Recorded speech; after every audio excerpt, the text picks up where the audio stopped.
Okay. We got one. Oh, shut up. Not cards.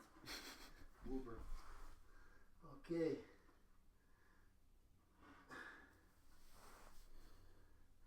Yes, we're good.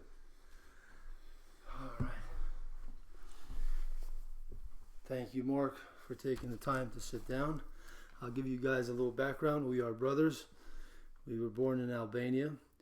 We came here when I was 9 and Mark was 5 in 2000 into JFK Airport together. We took that trip together.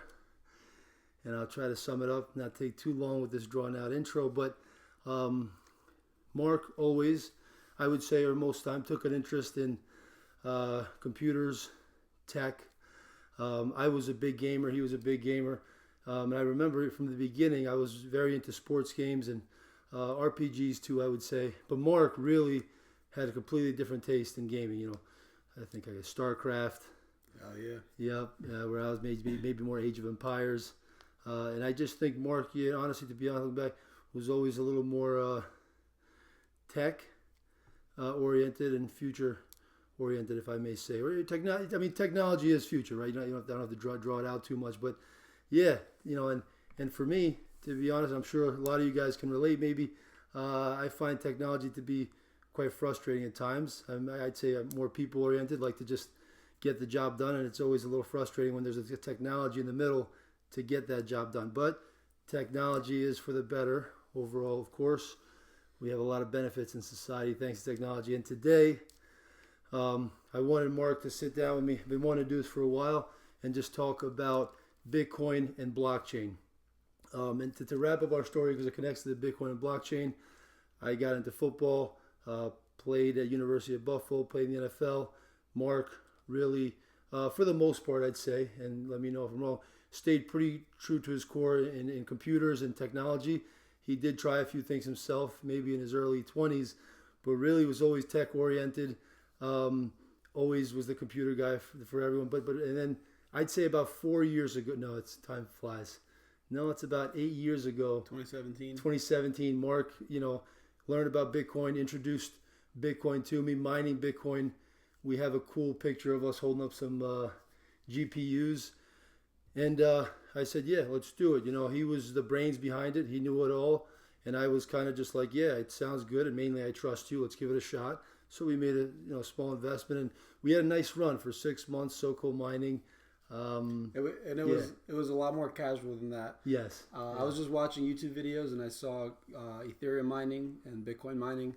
And Christian happened to have a nice load of cash ready to deploy at random endeavors. And we kind of just said, let's build this mining machine that is being shown how to build on this YouTube video. And we basically started like Soko mining, like Christian mentioned. And after building one machine, we started running it ourselves. And then we kind of looked at it in a business perspective, if anyone would want to buy that machine, and kind of started the ball rolling, where we ended up starting a business, Soko mining, around getting people into Bitcoin and Ethereum mining, as well as ourselves, and that had a lot of fun with that, and that evolved into a pretty nice endeavor over a couple of years. Yeah, that was very cool, honestly. And for me, I was on the Colts at the time. I think about a few months after that happened, I got released from the Colts, and actually, a few months after that happened, it was the off season, so I had a little more time in my hand. I got to be a little involved with it. More sales oriented, if you want to call it that. I would respond to emails because we made posts on. It's pretty funny the way we built it. We weren't trying to build this big business or anything. It was very much like playing around, seeing what's going on here. And I commend Mark for that, because honestly, I've always had a little bit of tendency to always want to think business and what's the return on investment and what's our market. And Mark always did a good job, and especially in that situation, saying, let's just build this thing, let's just play, so to speak, and let's kind of figure it out. And it balanced us out. And yeah, we sold a good amount of machines, had a nice little 6-month run, I'd say, of success. And even beyond that, actually, Mark picked up some contracts and built some machines and helped people with their facilities. So it was our intro to Bitcoin. And then what I do want to highlight this. So that was 2017. In 2022, it was, because I was in the Houston Gamblers, I remember, is when you got in. No, It was in October of 2021. When it started picking up again, or saying, or for what? October of 2021 is a different inflection point, or October of 2022, when we were sitting at a bar together, and I was saying, I got this job at Masterworks. This is a great job. I'm not going to play football again because it's a good job. And then the next morning, I woke up and said, I can't let it go yet. And I went back to playing football. But I think you were an inflection point where you had gone through some challenges. And I think literally right after that, or maybe you already knew about it, you got into software development in the crypto space. Yes. And I think you really locked in. And I think that's a key part of the story to tell. Because was it before that you already knew about it, or maybe right after I left? Because remember I left for the season, and I remember literally being in training camp and texting you and being like, "Wow!" I was like, "Mark is really into this. He's really." For me, it was spring 2022 is where I locked in, started doing courses for like JavaScript and like actual programming, not just being like a techie in the way I had been before, like tinkering with hardware, always keeping up with computer trends. Like I had actually dove into learning how to program, and that's kind of like a big inflection point for me. Yeah. And since then, I've been like building and software and working in crypto since then. And if you don't mind, Mark, a little bit, because I think this is honestly good for anybody to hear that's figuring out their way in life or anything. I think Mark is a great success story, and every success story is always in the making, right? So I don't want to pump him up too much because success is borrowed. Nobody owns success. You have to keep kind of staying on schedule. But in 2022, 3 years ago, Mark was 27 years old, still finding his way. Really didn't have like a clear direction, although everybody knew he was a sharp kid. But in a matter of 3 years, he's a very successful and well respected in his field as a software developer. So I know we hear this all the time online, but I think never a bad thing to pass the same message again. You can always find your path and find your way. And I think Mark would agree, maybe you want to touch on this, but at the end of the day, it takes work, right? But you got to find something you want to put the time in. Because I know, especially in the first year and a half, you put immense work into working that craft. Yeah. Yep, definitely. And so basically, I was at an inflection point where I screwed up my finances really bad, like within a very short period of time. I didn't want to put that out.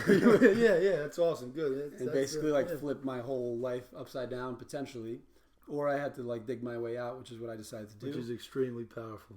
I'm very proud of you for that. Sorry to cut you off. Thank you. Yeah, and I was fortunate enough with the opportunities that came up through hackathons and through just forcing through like these programs that teach you how to code, and then being rewarded for building small projects in crypto, specifically in Web3. That kind of like feedback system, I'm still hooked to, where I'm still learning every day, building new projects, and sometimes competing in competitions and getting rewarded for it. And if it wasn't for that kind of backbone and feedback system, I might not be as successful as I've been till now. That's a great thing to highlight, because honestly, I think it's good to remind this, and I remind this to people at work too. Life is half work and half luck. Now, you get lucky usually when you work hard, but that's another reality, is you did get lucky. Of course, you're working very hard, but it's a good thing for you. You recognize that you also ran into a lane that was rewarding you. Sometimes it takes longer to get that reward, right? Exactly. And I think like what people need to look for, especially in a tough situation, is finding something that can give you these feedback loops and like positive reinforcement right away, such as completing a course that's going to give you like immediate reinforcement. Going into competitions, whether you win or not, you're going to get immediate reinforcement, versus some people that might complete a course and then just apply to jobs, not get any acceptance, and they think like they're just not making it.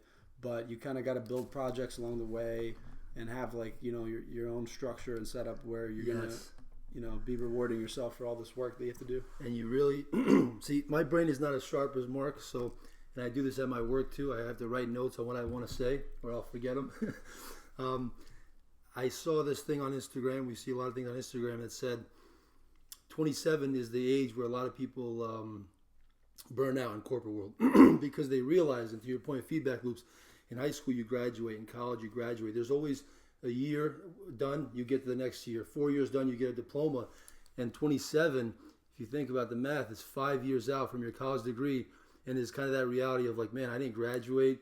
What I got maybe a $10,000 raise, and like the future is just doing this for the next 50 years. So yeah, I mean, it's not always easy to do this, but it's good to look for ways to give yourself that feedback loop, or set goals that you're trying to accomplish. At the end of the day, it's hard to find them because in specifically in being an open source software developer, you have more avenues to this, and then very specifically to crypto, there's tens or hundreds of millions of dollars given every year to research and to like these experimental projects and hackathons. So even if you're not even interested in crypto, I think it's silly to not like participate in these coding competitions, and just be a part of like the whole whole system. And I do tell us young people too, listen, you can't tell everybody to be an engineer the same way you can't tell everyone to be a football player. They have to be wired for it. But if anybody's confused about what to do, no matter what age you are, if you're willing to put in 6 months nonstop or pretty good consistent work, software developing in crypto, because everybody's so afraid of AI taking over, and actually Mark can speak better to that, of over software development. But there's a lot of need there. And I guess Mark, what do you think? Like, do you think someone going to learn to code, are they in risk of learning something that AI is going to take over?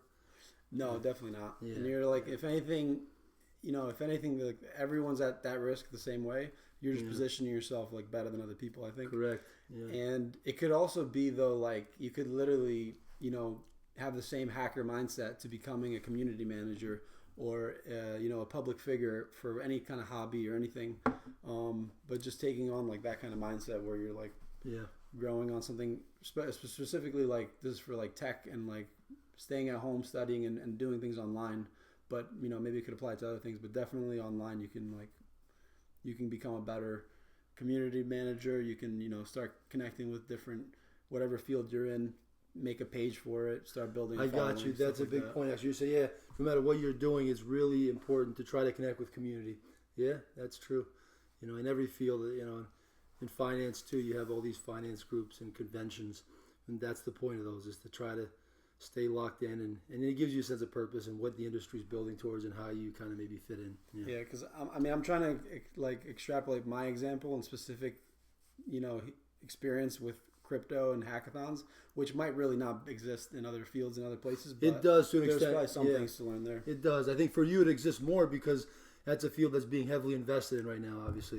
So there's a lot of free money. I mean, it's free money. You have to work for it, but there's it's a lot of capital that's going into that field. And that was actually the point of this sit down. I wanted Mark. We've had a few or several sit downs in the last years together, and he always informs me on crypto and blockchain technology, Bitcoin.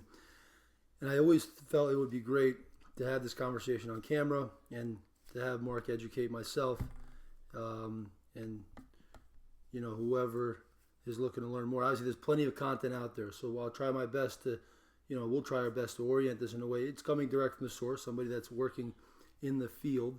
So let's start from the beginning, Mark. How do you tell the Bitcoin story? Not going too deep, but just to start. If somebody doesn't know it at all, maybe.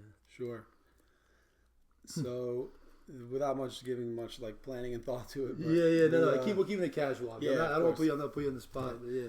So the Bitcoin story is basically somebody in cryptography in like the 1990s. They were trying to solve like certain issues with how to like prevent double. No, I'm going too technical. It's like how to prevent on a public ledger. How do you prevent someone from double spending? And they kind of came up with proof of work, which is using like computation and spending actual equity or money, either running like a lot of machines to kind of like penalize people that are going against the system, and also verify that work being done on the system is valid. And so since the 90s, like the tech was basically available and there was research papers out and stuff for it. But it wasn't until Satoshi Nakamoto wrote the Bitcoin white paper in like 2009 or somewhere around there. I'm not sure the exact year actually. And if I may interject to kind of put something, so there's a general ledger, and banks use it too, and it's been used where you account for this transaction happened, X amount of money went from this person to this person, and that general ledger controls everything. Bitcoin's thought process is there's going to be a bunch of machines that are also recording every transaction with the general ledger, and they all vote for each transaction saying, yes, I agree, this happened. And you need 90% plus or whatever it is, or maybe you need all of them to say yes for something to go in the general ledger. Is that a decent way to explain it? Yeah, that's a pretty good way to it's kind of understand it. simplified. Basically, there's like a network of nodes that all keep a copy of the exact same ledger, and at any moment the ledger can deviate, and somebody can like say this is actually the correct one. So it's up to the network in like real time to be using the right ledger, and in order to actually submit the next block in the ledger, you have to do a lot of computational work. And that work is useless work, but it costs money to do, and to randomly guess the next hash, or to randomly to randomly like basically be able to submit the next block. But that's the cost of encryption, of the security. That's what it costs to have an encrypted, secure. That's ledger. Actually, yes, it helps the encryption, but it's also just a means of making it expensive to submit the next block, so that nobody can just try to submit the next block. Right, because in the whole advantage to this way versus the old way, if we may say, is if you want to hack the old way, you only need to hack one main ledger, and you can steal money, you can change transactions, you can alter it. In this system, you have thousands of machines that are also verifying transactions. You have to hack all of them, or a majority of them. I think 51% of them you have to hack to actually be able to steal money from people that have Bitcoin, right? In layman's terms, I'm trying to really simplify. Yeah. Now there is a difference too, though, that you have Bitcoin miners and you have Bitcoin nodes. So the nodes are the distributed system that all have the same ledger. Those are like databases that hold this ledger, and they also run like a minimal amount of code. Every time you want to create a new block is a complete different infrastructure system, which is mining and the miners. So they're actually completely disconnected. Interesting. So in order to create the next block, a miner has to brute force guess the hash that will be permitted to the next block.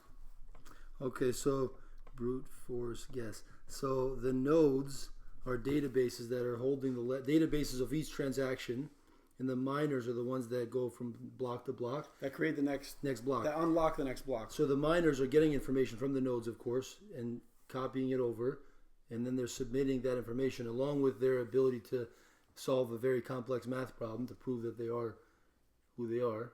And then once they solve that complex math problem, the data they got from the node goes to the ledger. Is that fair? We don't need to be like completely on specifics. Okay. Yeah. Basically, they're not solving anything to prove who they are. They're literally like basically how the blockchain works is every block has a hash. And in order, with that hash and looking at the previous block, like to guess the next hash, you have to use the current hash. Yes, right. So, and there's no algorithm or calculation that helps you get the next hash. You have to literally guess out of all the numbers in existence. So you need a lot of computer power to guess a bunch of guesses really fast. Exactly. To get it. So you're doing like tens of millions or billions or trillions of guesses per second. Right. Until you literally guess the one that fits. Right. Into be the next block. No, and that's what I mean by they're proving who they are. It takes a bunch of GPUs and computing power to guess that next block, and that is encryption because you have to hack into all those computers to guess it and do something. You're just guessing it. You can do it on paper. You don't need to be connected to any network. That's the thing. Like you can literally do it on paper, the math to guess the next hash, but it would obviously take an eternity to do that. Yeah. It's just that once you have the next block hash, or it's not necessarily the hash, it's like something that I'm not super familiar how to explain it now, but once you have that, here's the thing where the network it's about like rewarding and incentivizing things. Once you have that, you're incentivized to now submit a correct block with transactions. So now it's your job to collect transactions in the memory pool of people that are trying to submit a transaction, like a transfer, and submit it over. To select the best ones that make you the most money, so you can actually pick the ones that are paying the most to be in the next block. Right. You can order them however you want, which is a huge business. Bigger volume again, like previous. Bigger volume players get their transactions done earlier. Because they're willing to pay a higher fee. Yeah. And then the network incentivizes you to submit this to the blockchain now because there's a reward for doing that.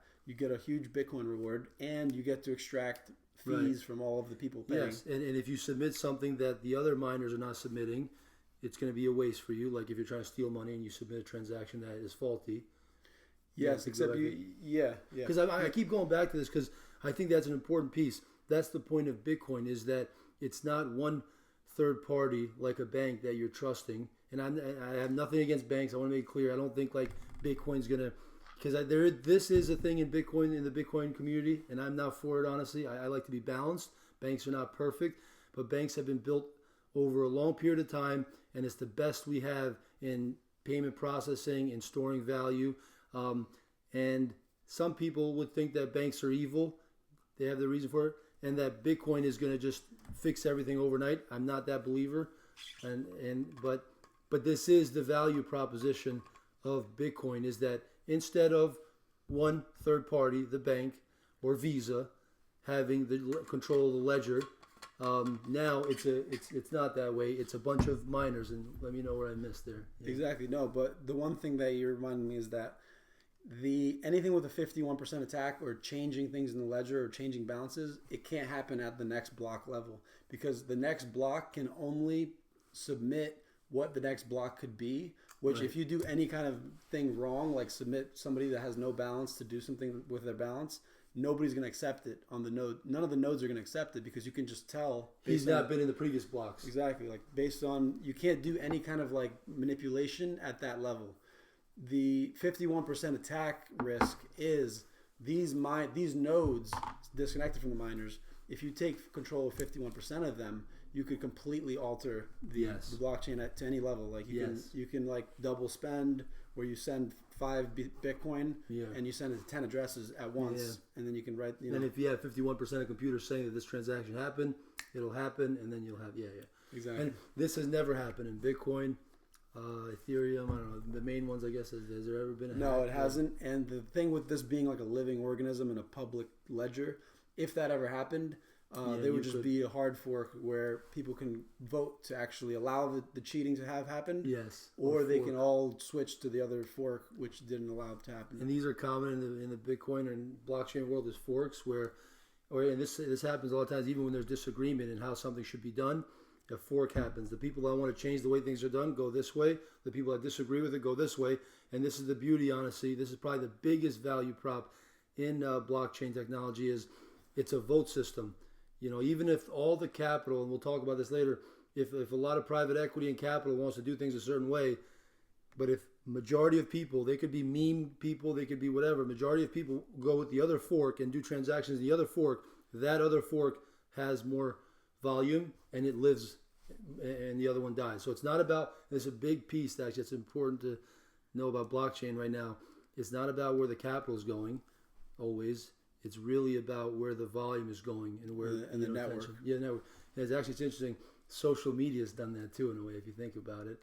It's there's no one channel that dominates. It's just a matter of who can get more attention, who can get more people to say, I want to view your channel, who can get more people to say, I want to transact on your blockchain. Yeah. We'll move on from that. I think that's the story of Bitcoin. I think now I'd love to cover where we are, and there's obviously, what is it, over 100 blockchains, even more? Yeah, thousands of blockchains, right? And each blockchain is its own thing, but there's probably, would you say, give or take 3 to 5 that are dominant ones that have the most volume? Yeah, so mostly Bitcoin, Ethereum, you have like Solana, and then you have, many other layer ones, but you also, under Ethereum, you also have like a new subcategory, which is Ethereum compatible chains that kind of use the same underlying code, and oftentimes they use Ethereum for security and settlement, and then they run their own transactions and under their own like kind of systems, and then they roll up those transactions and submit them to Ethereum periodically. So they can basically do like way more transactions for less cost at the cost of like security or decentralization, and then they can submit those transactions to Ethereum so that those drawbacks in security and decentralization only happen in a small period of time, because once they're written to Ethereum and agreed upon, it's kind of like you're more you're kind of like you have like a checkpoint kind of. Got it. And so, Bitcoin is a store of value. That's kind of all it is right now, and it's debatable. There's people that are working on the Bitcoin blockchain to make it more than that. Ethereum, the big thing that Ethereum brought to play is smart contracts. And smart contracts, from my understanding, is instead of just a ledger where you have transactions, you also have a contract, and it's automated. There's no third party that controls the contract, and if something takes place, automatically a transaction takes place. But you go ahead and let me know kind of how you discuss. So basically the same system as Bitcoin, where you have the nodes and the miners kind of type of situation. Except the miner is in most cases not doing the brute force calculations anymore. Now it's usually using proof of stake, so it's like a simulated system. Is that when proof of stake was introduced with smart contract versus proof of work, or not necessarily? So Ethereum was originally proof of work for until 2022 or so. I remember. Where they switched to proof of stake. Proof of work networks are pretty uncommon now, especially like. Just takes a lot of computing power and maybe not as much. It's harder to see that being able to grow and be something. Yeah, and sustainability. And people have gotten more comfortable with the proof of stake system, which got a lot of criticism initially, because proof of stake is basically whoever has more money has a higher chance of being selected to submit the next block, because it's just based on how much you stake. You are in a pool of everyone else that randomly gets selected to put the next block in. So now it's not about computing brute force power; it's about capital that's controlling more so the next block for proof of stake. But essentially, Bitcoin is kind of doing the same thing because it takes a lot of money and wealth to even run these machines. So it's kind of like a acceptable drawback to some point. Mm-hmm. But smart contracts, they do allow more use cases. Because at the end of the day, Bitcoin and cryptocurrency, I mean, what is it? It's a store of value, and it means a currency. That's what it's doing, basically. And then and then the security is the third element that has been recently introduced, and that's another animal. So back to the smart contracts thing, though, is like basically what Ethereum came up with, and why it's so well adopted is because. Into this system of nodes, they also add the Ethereum virtual machine, which is like with every transaction, you can also have, instead of just having accounts, you can also have smart contracts, which have their own address, and these addresses can have logic tied to them. So, for example, an address can say like, when you send me money, I'm going to lock it for a year, or I'm going to let's say like lock it and then give you yield over time, and that's all done programmatically, and that kind of opened the table to all the different DeFi protocols we have, added like the ability to do lending on chain, swapping, trading, that all happens atomically and like programmatically in a trusted manner. But this brings a lot of overhead. Like each node now, instead of just managing like a list of transactions, they also need to be able to execute and get the results of these smart contracts being interacted with. And that's either on the node level or on the miner level. I'm not 100% positive, but it's still the same idea. I'm sure there's more computing power that's needed for these smart contracts.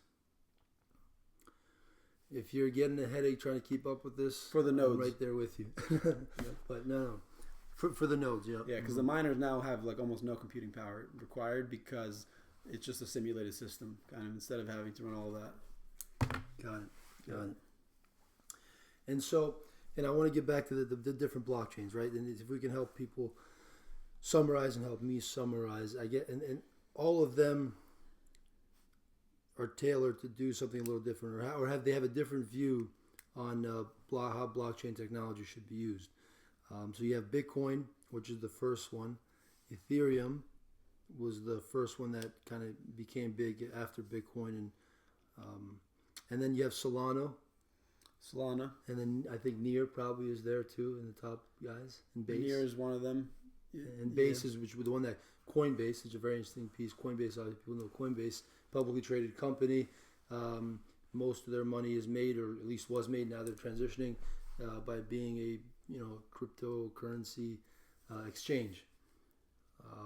But they have their own blockchain as well now. Yeah, which is Base. Now they launched Base, and they're positioning themselves a lot more to make money through Base and being more of like going more of the decentralized route and providing a blockchain and everything instead of only using a centralized platform to do help trading people and stuff. Get at, because Mark brought something interesting up to me. A big way that Coinbase makes money is when people want to get into Bitcoin, or they want to trade Bitcoin, or they want to buy Dogecoin, whatever it is. It has a lot of brand recognition, and they say, all right, let me go to Coinbase, give them my US dollar, get Bitcoin or Ethereum, then I'll take that Bitcoin or Ethereum, correct me if I'm wrong, send it to my wallet, or send it to the next exchange, and then I'll go and buy this Dogecoin or whatever coin. Is that fair to say? So, yep. Or just do it directly on Coinbase's platform. So Coinbase is a big intermediary for people entering crypto space, or even people that have been in crypto space, because they know it, they have recognition, and a lot of their revenue is driven from that. And for exiting crypto is the other huge point. And for going back to US dollar, yeah. But now there's a new development, and you can talk on that. A new development where they might not need to use Coinbase because banks might start to accept stable coins. Yeah. That was just something we were theory crafting that was like, once banks just allow you to turn your US dollar into USDC or any kind of stable coin, or even swap it into like Ethereum and send it to a blockchain address, or vice versa, if you can just like cash out your crypto directly to your bank, like sending your Ethereum to your bank or your USDC to your bank, then it's probably going to create a big problem for Coinbase, because it's probably a majority of their users, especially crypto native users. That's the only reason they would ever use Coinbase, because they charge such high fees that you actually get better fees on chains like Base or any other chain swapping in a decentralized way than you do swapping on their platform. But right now, Coinbase is kind of the mother, for getting yourself from crypto to cash. Yeah, and there's plenty of alternatives. But there is. They probably have the biggest market share. Yeah, there's like Kraken. Mm-hmm. I mean, Binance, of course. Yeah. And most people haven't heard of these, but obviously that's why. And BNB, like Binance Smart Chain is one of the top 5 for sure. Yeah, cryptos. It's like that. chains. Oh, BNB's blockchain. Yeah, interesting. Like no U.S. users, not no U.S. users, but not many U.S. users probably. So an investor, thinking like an investor, maybe if you want to keep it simple and you want exposure to what's being built in the crypto world, it's not a terrible idea. And none of this is financial advice, of course. Not a terrible idea to think Bitcoin, Ethereum, Solana, Coinbase, and Binance are decent exposure to the success of those blockchains. Because if those blockchains do well, the coins inevitably. Yeah, and Coinbase, you would be buying the stock, because you can't buy their. They have a token launching on Base, but you can only buy the stock right now. But they do also have a token that's going to launch on Base. They have a token that they just announced over the summer.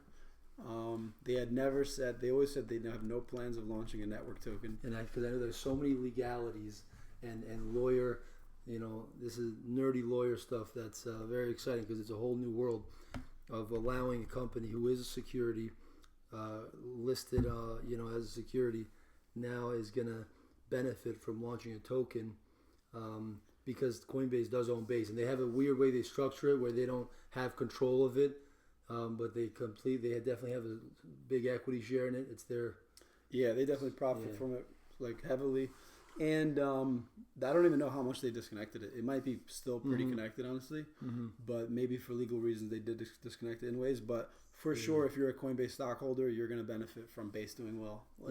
And they're going to structure it that way. Also, I was going to say one other thing. Oh, also, very likely the Base token is going to launch very soon. You're good. Just mute my phone. Oh, okay. Yeah. Very likely it's going to launch either early next year or guaranteed by end of next year because of just Trump being in office, and like they wouldn't risk waiting. Also, the market being hot, they're not going to risk waiting too long. Market's hot, and I think laws have gotten obviously much more, more lenient and accepting towards crypto. Yeah, Mm-hmm. and that's like positioned to be the biggest token launch maybe in like crypto history. So two things that I want to cover, and we'll wrap this up. Building. I want Mark to help us get understanding of what's being built on these chains, and we'll keep it vague and short because obviously that's an endless conversation. And also large players, large banks that are talking about having a stable coin and how their involvement is going to be in this world. But we'll go back to building. If you can, Mark, how would you highlight or give some idea to maybe different things that are being built in Bitcoin, Ethereum, Solana, Base, BNB? I mean, that's a loaded question. It's a lot, but yeah, is there a way you'd differentiate them? I'll just share some things. They're all competing with each other, and they're all doing the same thing. They generally all have the same products. Yeah. Mm-hmm. Generally, though, like payments is still the number one use case for crypto, and just like sending money, which is like the original Bitcoin idea. Sending money to people with permissionlessly with no centralized middleman, and now doing it at lower and lower fees based if you're using it on other chains. That's definitely the number one use case. And then the newer use cases are that are pretty like developed though are like DeFi, so decentralized finance. So anything from like lending to investing, like speculating with like futures or like leverage, stuff like that. Everything that lives in the traditional finance world is basically being rebuilt on chain, and there's a lot of pros, and there's also like probably some cons there too. But essentially, all the stuff you have in the traditional world. And I think that's a big thing to highlight. Everything being built in the everything in the traditional finance world is being replicated on chain, and I always like to take a balanced approach. Obviously, and I think a lot of it will be naturally a waste. There's obviously cost to there's a lot of these things that Mark tells me some of these companies what they're doing. I say, oh, they're just a lender. That's all they're doing. I wonder what the costs are to incorporate crypto and stablecoin. That's probably being obviously passed down to the investor, but. This is obviously, but there will be things that are done better, and that become incorporated to traditional finance. And I think that naturally we're going to have a marriage to some extent between traditional finance and what's being developed in the blockchain world, because you cannot deny two things. There is a lot of money going into blockchain technology. You can hate it all you want. You can think Bitcoin's a lie, or I don't know, the CIA started, and there's all kinds of things you find on the internet. There's a lot of money going into it. That means a lot of talent is going to be working in it, and talent will fix and learn ways to do things better. So there's going to be value that comes out of it. Where it comes from, we don't know. It's hard to find that. We try our best. There's a lot of money going into it.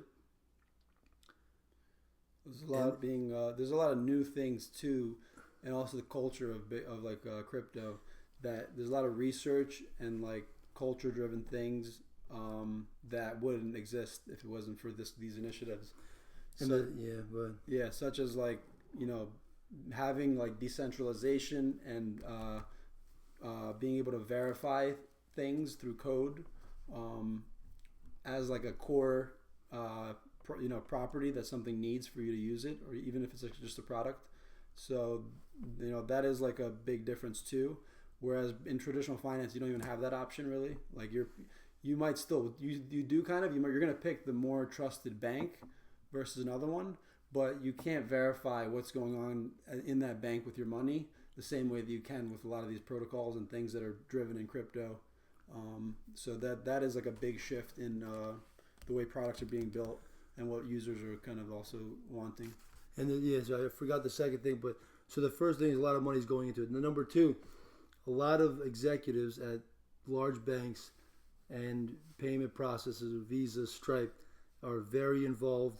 They know what's going on, and they're very aware of how it's going to affect their world. And you can't deny that. I mean, J.P. Morgan, obviously a big one that has, obviously they were against it, and now they're talking about having a stable coin. They were against it. They were heavily against it. Yeah, they're heavily, but now they flip flopped. Yeah, they flip flop because they're a business and they're a smart business, and they're going to where the attention and time is being invested by a large amount of people. But the number two piece you can't deny. So now they're leading it. Yeah, exactly. Leading. You can't deny that top executives at at these banks are aware of what's going on, and that's inevitably going to boost the capital that goes to it. And so listen, and I think I've always felt this with blockchain. I'm optimistic about it. It's interesting, and also from a store of value perspective, it's not a bad idea to have an alternative to the U.S. dollar. Gold and other things. It's not a bad idea, because it can complement it, or maybe even just keeps it honest more, So there, a lot of money going to it. Large corporations are clearly involved with it. We didn't touch also on stable coins, which is like that was actually my last piece here. When I talk about large players, and we already touched on it. Yeah, large players involved and stable coins. Yeah, and stable coins, probably the best way to show this is like USDT, which is they basically, like, it's a stable coin, one of the top adopted stable coins, probably the number one stable coin behind USDC, ahead of USDC. Maybe might have switched, but it's probably number one.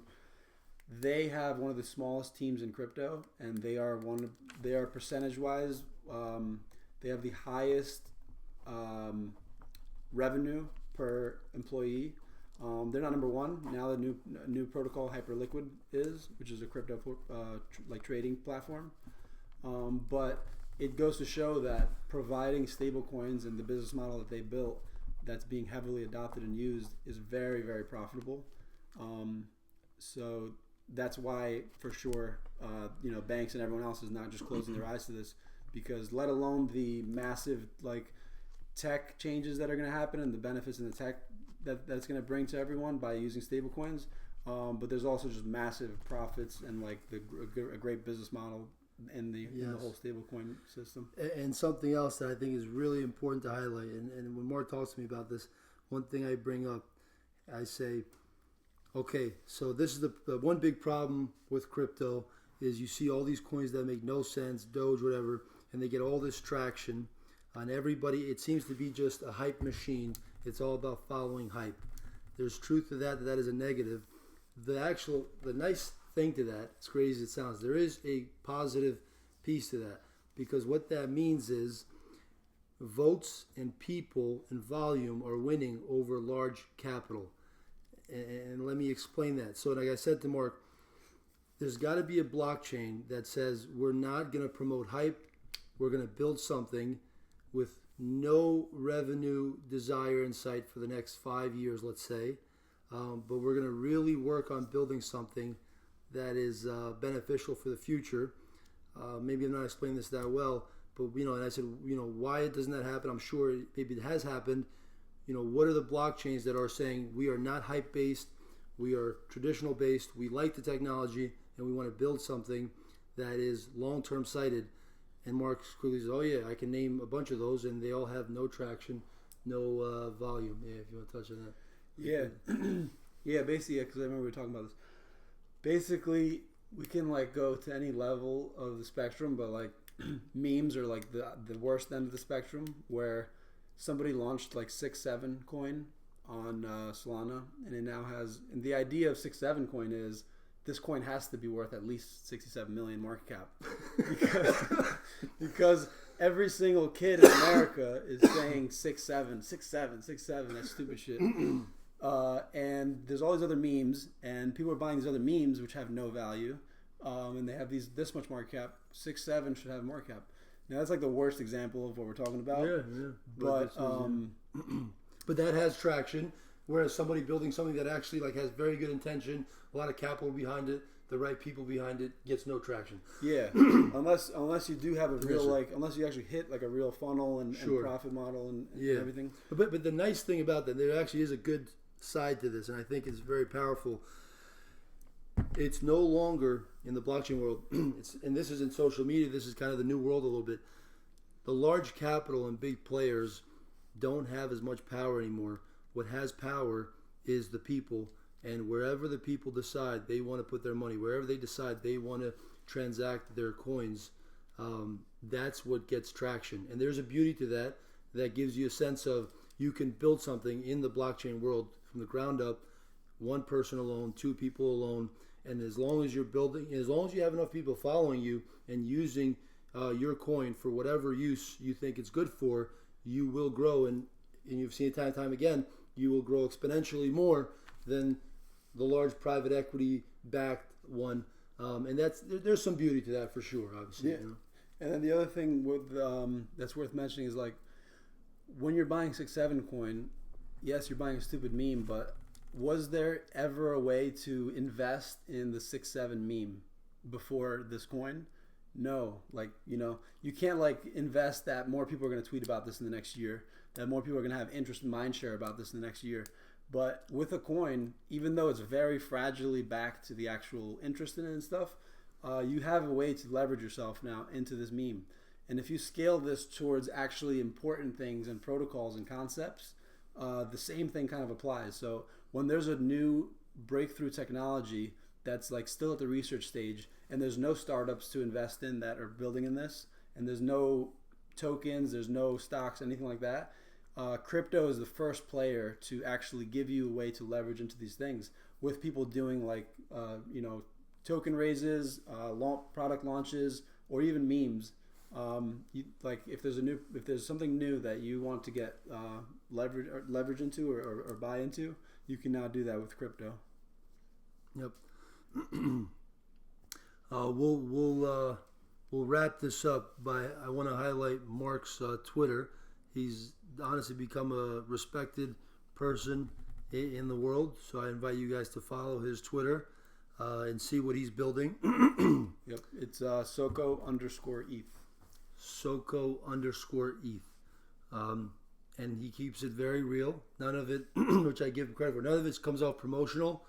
Honestly, he's a true builder that builds for the sake of building and trying to build something that is both useful and connected with where his community is kind of going. So soko_eth is his Twitter. And if you want, Mark did have some nice success with a coin. I don't know if you want to shout it out or not, if it makes sense for you. But Sure. Honestly, I don't know how much deep you want to go into it, but very nice breakthrough for my brother there with a coin that he built and Sure, yeah. protocol. Yep. So that's kind of like the thing I was talking about, where there's a new protocol or hype around something. So I launched X420 token, which is a play at X402, which is a huge initiative and protocol being presented and pushed forward by Coinbase. And essentially, there wasn't many products or tokens or anything to invest in to position yourself into the X402 community and like the whole platform. So a friend and I just launched X420 as a joke, but it's also a play to this whole thing we're kind of talking about, where the meme and the idea can come before the product and everything else. Since then, we launched a launchpad on x420.dev, and we have plenty of traction. Over like 80 coins launched on our launchpad, and we have 2,000 followers on Twitter, and we have people that are interested. We have mindshare, and now we're gonna build and kind of go from there with the X420. And it's kind of like we're working with the community to also see what the community wants to make of it and where we can drive it to. So it's been an exciting product to build and project. Awesome. Now, financial advice: the token is completely useless and has no promise of returns, so you can buy it at your own risk. Very sound. We have been building some cool stuff, and we'll continue to build some cool stuff on it. Thank you very much, Mark, for sitting down and taking the time. I hope you guys enjoyed this. To anybody that watched this video in full, especially in today's world where it's hard to get more than 20 seconds of someone's views. Whoever made it to the end, 100,000 X420 tokens if you drop your address in the comments. There you go. Is that financial advice? Yes, you'll get 100,000 X420 tokens. That is financial advice. All right. But for whatever it's worth. For whatever it's worth. Yeah, this was awesome though. Yeah, no, this was great. And to be honest, I don't know about you guys. If you did stick to the end of this, I need to lay down and not use my brain for at least 30 minutes because overheating or whatever you call it. But that was good stuff. And thank you for watching. Till next time. Awesome. Awesome, bro. Good stuff, bro. Thank you. Very nice.